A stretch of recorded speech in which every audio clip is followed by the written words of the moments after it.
All right, I am here with Tony Tdelarosa. Hey, Tony. Hello, how are you, Jen? Great, how are you?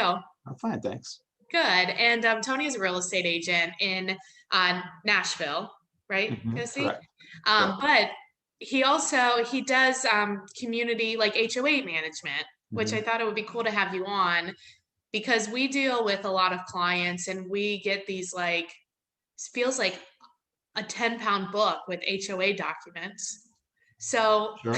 can you help us figure out how we can best help our clients when like looking at these docs? Because nobody wants to read them. No, well, nobody does read them, really. I mean, that's the problem is you get It's people job to move security, in. Tony. I know. Well, it is. It is. Mhm. Um, but I guess the simple way it goes back to what we do as agents, and that's on the front end, knowing your client's needs. Mhm. And if you know that and you know what home and this, of course goes beyond square footage and number of Right. bedrooms and stuff like Right, right, that. right. But as far as I guess lifestyle habits and dreams and wishes, I think that's as important to know when getting them into the proper neighborhood, mainly Mhm. because you don't want to get a homeowner that has a boat that moves into a neighborhood that doesn't allow boats parked in the driveway and they don't have room in the Right. garage, or they're thinking the house is perfect but they just need to put in a room addition and they've got the money for it but they're going to do it after closing or something like that, that's specifically restricted in the documents. So I think the better you know the client's needs on the front end, the better as an agent. I mean, number one is as an agent making sure that the buyer gets those documents. And I Right. for when I'm doing it, I try and get those on the front end as soon as possible.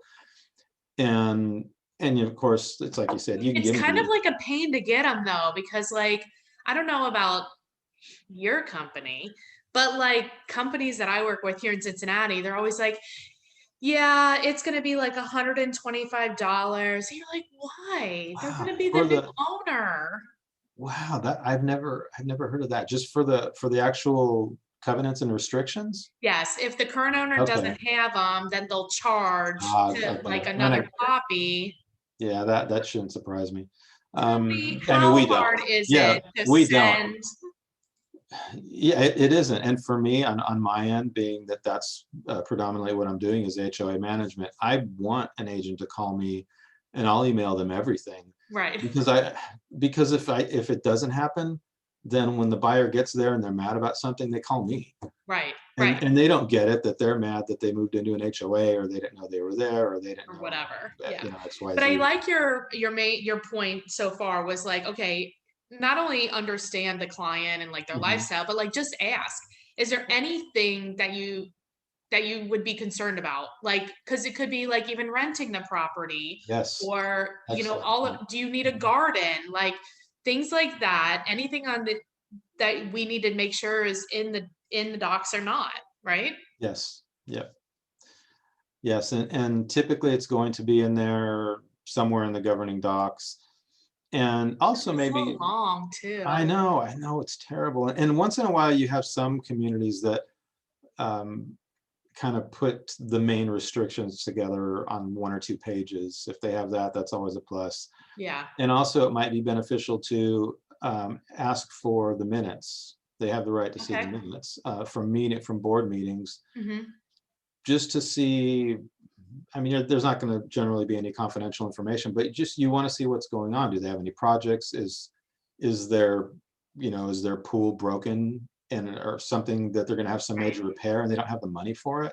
And That's also a good maybe ask idea. for I the didn't financials. realize we've asked for the minutes before, but I'm like, why are we asking for this? But like Mhm. that makes sense. Yeah, just to get an idea what's being discussed and what's going on in the community. And Mhm. also, again, I know we talked about earlier, things vary from state to state, but you should be able to get a hold of the financials too. Ask for the financials for, their most recent financial statement, either for that month or for the last couple of months. What about like one of the big things would I would want to know is are there any assessments like coming down the pike? But like how far, I guess that would depend on how big the HOA is too, like how far an assessment notice would be given. Correct, and that's why um, that's why I talked about getting the financials. You want to see how much do they have in their operating, do they have a reserve account? And as far as how much, it's always going to How'd you know what vary. I was gonna ask you?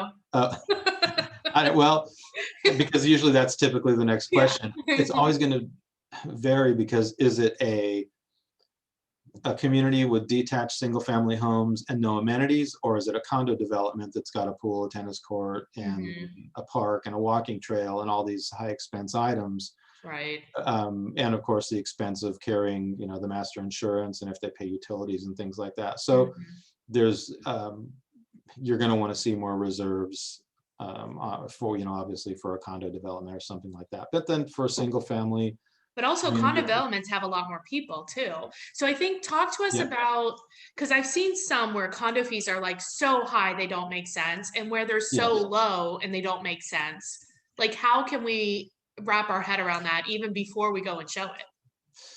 good question. I would say if you can look, if you're looking at financials, look at how much they're bringing in per month versus how much they're spending per month. Yeah, okay. Okay, which I know this is all is common sense, and you're going, yeah, I figured that out. But the main thing you want to see is if they're barely making their expenses, there's probably a good chance of an increase in Yeah. assessment coming up, or a special assessment, which nobody likes. Mm-mm.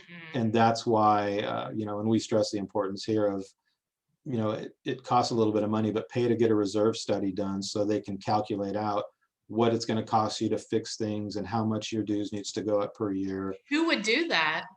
There's independent companies that do that, and they will look at Really? everything from, how many years are left on your roofs and pools to, when does your pool pump going to need repairing, or when are your parking lots going to need to be resurfaced, and they'll pretty much calculate it like that and tell you what you're going to need to repair each year. A general, I mean, these are, pretty general numbers, what it's going to Right. cost to do that replacement or to do that repair work. And then also where your monthly or whatever yearly Mhm. assessment should be to be able to meet those requirements. Mhm.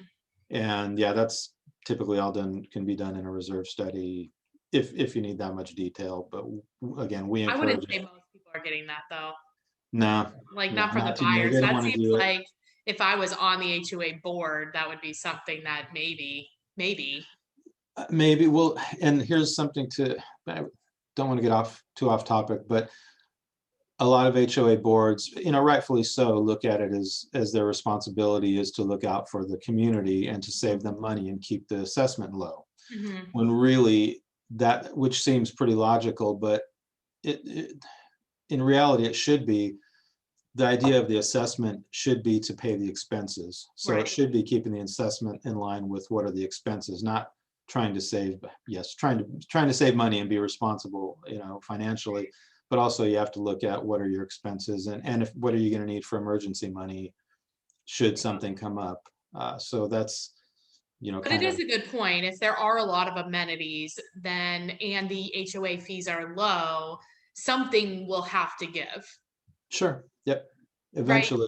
So if your numbers are tight, just it's like taxes. Taxes and HOA fees go up. They rarely go down. Correct, exactly, yeah. So, and that's the thing is, you may be okay with not doing an assessment increase for a couple of years, but everything's going up, your Right. utilities, your cost Everything. for everything, that's going to continue. So, and we try to encourage, it's, nobody likes an increase, No. everybody hates it, but it's easier to do a very small increase every year or every other year than wait for, not do any, and then after 7 or 10 years you're having to do a big, Nobody wants 50 that. or $75 a month hike, which, Yeah. yeah, a lot of people, that's just a little bit too much. So, That's yeah, actually good advice if people have rental property also, is like, mhm, even if your tenant stays, just do like a little bit of an increase every year, even if like sure, you don't feel like it warrants a big one, just do mhm, something. Cause then yep, you get used to it, the increase. yep, true, yeah, That's awesome. So the big takeaway here is that's a lot to get through on the docs. So really figure out like what would be the main concern for them in dealing with the HOA? Where would they run into problems with this HOA? And that's what we're looking for in the docs. Don't really, I mean, you can read them all, but like, that's how we can help the most. Correct. I mean, you should read them all. I know nobody will, but look Buyers. at, yeah, look in particular for the restrictions, I Okay. guess, to start. And then again, I'm, I just think it's a good idea to look at financials and things like that, and where's the HOA going, and minutes. I mean, you're going to probably live there for a while, so you should kind of know what's going on with the business of the HOA, Right. because you're a member, you're paying into it, so Exactly. it's as a homeowner, it's all part of what you're paying into. So you really should just know something about it. Yeah, no, that's awesome. Now we deal, I mean, as realtors, we deal with HOAs and stuff a lot. Yes. If someone does, I mean, are you taking on new communities now? Yes, Okay. absolutely. Yep. And growing quick, which is awesome. And we're getting more, a lot of new developments. And I'm in Nashville anyway. I think it's like anything over 2 units it has to be under an HOA. So, Okay. it gets the cities away from, no, the city just doesn't want to pay for it. They don't want to pay to maintain streets Right. and common space and things like that. So they put it on the HOA. So it's going to continue. I believe it's going to be a continuing Mhm. trend, and it's going to grow with new communities. They're just all going to be under some sort of HOA Right. and some sort of restriction, for the Yeah, most part. probably. I mean, Mhm. that's not, as we move back into the city and start especially doing like, or closer to the cities and start having housing that's closer, there will definitely be more HOAs, Yeah. you Yep. know? So if people do have a referral for you, or they want, they have questions about HOA stuff, what is the best way to get a hold of you? Gosh, the best way to get a hold of me, probably by phone Okay. or email. So the Okay. phone number is 615-502-0133. That's my direct line. Or you can go to halorealty.com Oh, and also get in touch with us there. perfect. What's your email? It's Tdelarosa at halorealestate.com. Easy peasy. All right. Thanks for being on, Tony. Okay, thank you Give for having me. I appreciate it. tips. Have a good rest of the day. You too. Thanks, Jen.